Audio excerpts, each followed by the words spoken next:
In the world of hospitality, so much of what creates a perfect guest experience happens completely behind the scenes. So today, we're diving into one of the most critical and honestly one of the most vulnerable parts of any hotel operation, mastering the integrity of procurement and inventory controls. And a very special welcome to all of you from Europe Hotel School. What we're doing here is giving you a real-world look at the systems that truly protect a hotel's bottom line and its reputation. This is exactly the kind of knowledge you'll need as you step into leadership roles in this incredible industry. So, let's get started.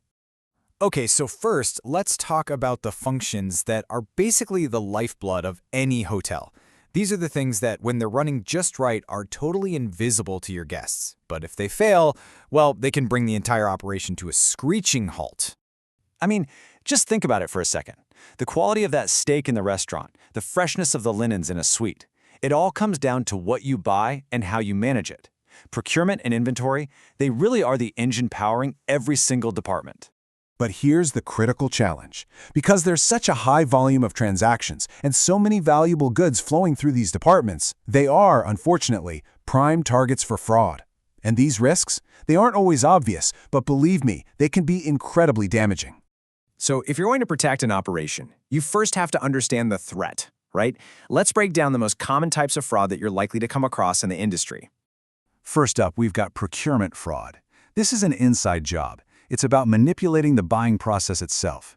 It could be an employee who orders more than what's needed so they can skim the extra stuff, or maybe they're working with a vendor to inflate prices in exchange for a personal cut. Either way, it's a direct hit to the hotel's profits. And a particularly nasty form of this is the kickback.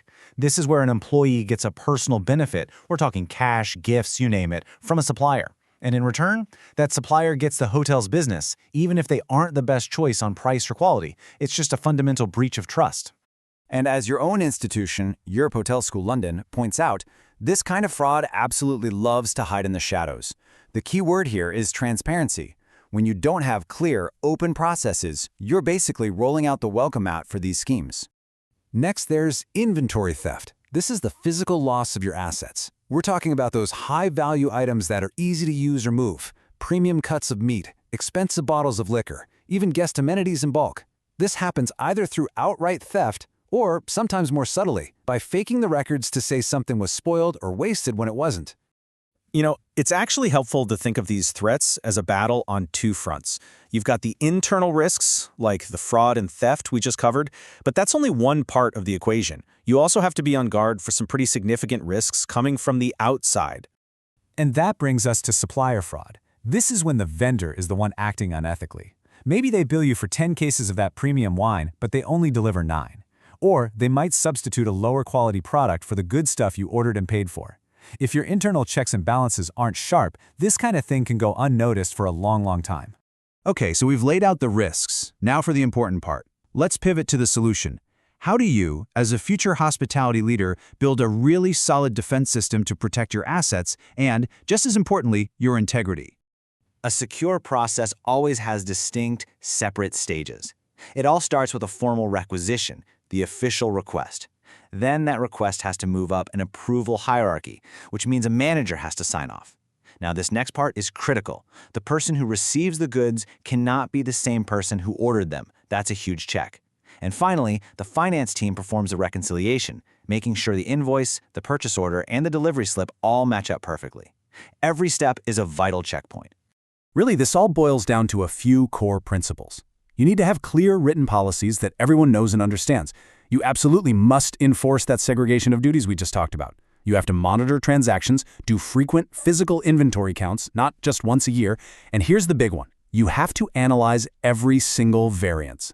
If the system says you should have 10 bottles and you only have 8, you need to find out why, period. But let's take a step back, because this conversation is about so much more than just money. Protecting your inventory and your procurement process isn't just an accounting exercise. It's about protecting the very character and reputation of your hotel. This visual shows the real impact perfectly. Yes, of course, there's the financial loss. That's the money that's just gone from your budget. But look at the other bars. The damage to your brand's reputation, that can be far more expensive and harder to fix. And internally, if your team starts to think that unethical behavior is okay, it causes a total erosion of trust and morale. That's poison for your culture. Now, on the flip side, the rewards for getting this right are absolutely huge. Strong controls, they lead directly to better cost management. They safeguard your brand, which is your most valuable asset.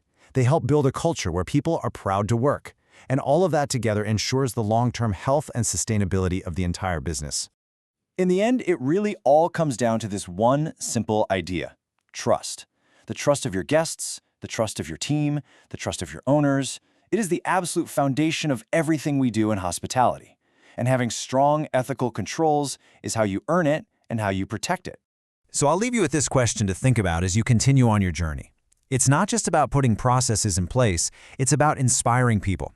So I want you to ask yourself, how will you, as a future leader, build and champion a true culture of integrity in your organization?